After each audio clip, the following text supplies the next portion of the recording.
Buckle up, everyone, because today's deep dive is a wild one. We're heading straight into the heart of South Korea's political storm. Ooh, sounds intense. It is. Our listeners sent us a whole stack of articles about the arrest and possible impeachment of President Yoon Yeol. And let me tell you, this is not your average political drama. No kidding. I skimmed those articles, and it's a lot to unpack. Where do we even begin? Well, the chaos really kicked off on December 3rd, 2024, when Yoon declared martial law. Oh, yeah, that was a huge turning point. I mean, talk about throwing the country into a frenzy. For sure, it was a controversial move, no doubt about that. And it raised a lot of eyebrows about Yoon's real intentions, especially considering the political climate at the time. What do you mean? Well, remember, his party had just suffered a pretty big defeat in the April 2024 general election, so he was already in a pretty shaky position politically. So he was already on thin ice, and then he drops martial law on everyone. Bold move. Exactly. Some analysts even suggest that he might have seen martial law as a way to, kind of regain control, silence the growing opposition. Interesting. So fast forward to January 3rd, 2025. And there's an attempt to arrest Yoon, which ultimately fails. What was going on there? That first attempt to apprehend him, it was a major red flag. It showed just how serious the authorities were about holding Yoon accountable. And in a way, it was like a preview of the dramatic events that were about to unfold. Dramatic is an understatement, because then, on January 17th, 2025, bam, Yoon is actually arrested. A sitting president. I know, right? It was a historic first for South Korea. Never before has a sitting president faced such serious allegations, let alone been detained while in office. It's unheard of. And things escalated even further when, 2 days later, on January 19th, his detention was extended. Yeah, that really poured gasoline on the fire, sparking massive protests outside the Seoul Western District Court. And just when you thought things couldn't get any crazier, Yoon refuses to answer any questions on January 20th. Some of these articles describe investigators literally scaling walls and cutting through barbed wire to get to him. Sounds like something out of a movie. I know, right? It's mind-blowing. It makes you wonder, could all of this have been avoided somehow? It's tough to say for sure. Hindsight is always 20/20, right? But this whole situation really exposes the, maybe the fragility of South Korean democracy. And perhaps some warning signs were missed along the way. Okay, let's break this down a bit. Yoon is facing some pretty hefty accusations, specifically tied to his decision to declare martial law.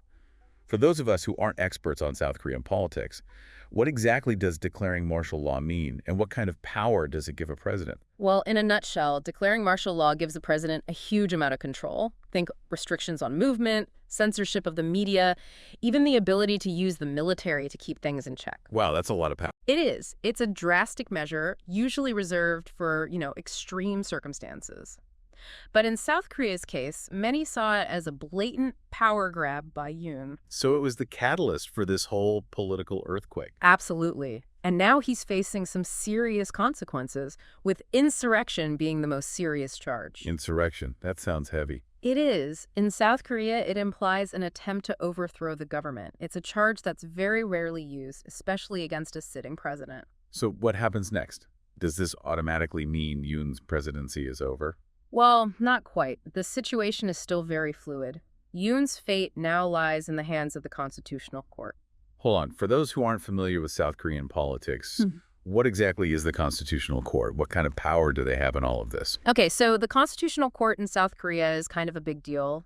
They're the ones who interpret the very foundation of their democracy, and make sure that laws and actions are in line with the Constitution. So they're like the guardians of South Korean democracy. Exactly. And in this case, they're not just deciding whether to remove a president. They're essentially shaping the future of South Korea's political landscape. It's a huge responsibility. Wow. So what happens now? Do they just decide, boom, Yoon is out? Well, no, it's not that simple. They have to weigh a ton of factors. The evidence against Yoon, the arguments from both sides, and most importantly, the potential impact their decision will have on the stability of the nation. It's a massive decision. Yeah. And speaking of stability, these articles paint a pretty vivid picture of the protests erupting across South Korea. Clashes between Yoon's supporters and those who want him gone. What's the mood like on the ground? What do these protests tell us about the state of the nation? Well, the protests are a clear sign that South Korea is deeply divided right now. You have Yoon supporters who see this whole arrest as a political witch hunt. A way to get him out of office. Exactly. They believe it's all orchestrated by the opposition just to grab power. And what about the other side? Well, then you have those who believe Yoon's actions were a clear violation of the Constitution. They think he needs to be removed to protect South Korean democracy. So it's a nation holding its breath, waiting to see what happens next. Pretty much. It really is a defining moment for South Korea. You know, when a country's leader is accused of such serious offenses, it really makes you question the public's trust in the government. Yeah, it makes you wonder about the lasting effects this will have on South Korea's political scene. Could this maybe even be a catalyst for positive change? It's definitely possible. This whole crisis might force South Korea to really look at itself, reassess the powers of the president and strengthen those checks and balances. They're so important for a healthy democracy. Right, it's like they're at a crossroads. One path leads to a stronger, more resilient democracy, and the other leads to more division and distrust. Exactly. And how they navigate this situation will impact them for generations to come. It could either strengthen their democracy and rebuild that broken trust, or it could push them further down a path of instability and political turmoil. It's a lot to think about. And in the middle of all this political drama, we can't forget about the human side of it. These articles talk about Yoon's supporters storming the court, expressing their anger and frustration. I can't imagine how tough it must be for everyday South Koreans to deal with this level of uncertainty and upheaval. Absolutely. It's easy to get caught up in the headlines and the legal battles, but behind all of that, there are real people whose lives are being deeply affected by this. There's a real sense of anxiety in the air. People are worried about their jobs, their families, and the future of their country. It's a good reminder that politics isn't just some game played by the elite.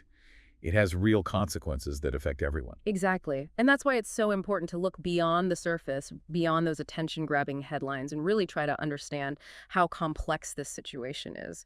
We need to recognize the human cost of these political decisions and how they impact people and communities. There's one detail in these articles that really stood out to me. They talk about Yoon refusing to cooperate with investigators. What do you make of that? Is he being defiant? Is it a stalling tactic? What's his strategy here? Yoon's refusal to cooperate is a very interesting move. It could be interpreted as an act of defiance, like he's refusing to acknowledge the legitimacy of the investigation or the charges against him. So it's a way for him to hold on to some power even though he's technically suspended from office? Exactly. It's a way of showing his supporters that he's not going down without a fight. But on the other hand, it could backfire big time. By refusing to cooperate, he risks looking obstructive and even guilty, which could really hurt his case. It's a risky move for sure, and it adds another layer of intrigue to this already captivating story. We've got political maneuvering, legal battles, protests in the streets, a president who's playing by his own rules. It's better than any political thriller I've ever seen. It really shows you that sometimes reality is more dramatic and unpredictable than fiction. And in this case, the stakes are incredibly high. We're not just talking about the fate of one man. We're talking about the future of South Korea, its democracy, its place in the world. We've covered a lot today, the timeline, the charges against Yoon, the political context, those intense protests, and the potential long-term consequences. But before we wrap up, there's one more aspect I want to touch on, the international angle. Yeah. This is all happening in South Korea, but what are the implications for the rest of the world? That's a great point. This isn't just some isolated domestic issue. It has serious international ramifications. South Korea plays a major role in the global economy and in regional politics. So what happens there has a ripple effect that extends far beyond its borders. Exactly. South Korea isn't some island nation. It's a key ally to many countries, a major trading partner, and a significant force in global affairs. Right. And that's why the international community is watching this unfold with bated breath. Countries with strong ties to South Korea are understandably concerned about the potential for instability and what this crisis could mean for regional security. Do you think this situation might embolden authoritarian leaders in other parts of the world? Or could it actually serve as a rallying cry for those fighting for democracy and accountability? It's a real possibility. What's happening in South Korea is a stark reminder that democracy is fragile. It requires constant attention and protection. The world is watching, waiting to see how this plays out, and the outcome could have a major impact on the global fight for democracy. So as this political drama continues to unfold, the world is holding its breath to see what happens next. It's a critical moment for South Korea, and the outcome of this crisis could have ripple effects throughout the region and beyond. And this story is far from over. The Yeah. next few weeks and months will be crucial in determining what direction South Korea takes and what the lasting impact of this political earthquake will be. Speaking of lasting impacts, I'm curious to hear your thoughts on this. We've talked about Yoon's actions and the role of the courts, but what about the South Korean people themselves? How might they shape the future of their nation in the wake of this crisis? That's the big question, isn't it? Will they become more politically active? Will they demand more from their leaders? Push for reforms that protect their democracy?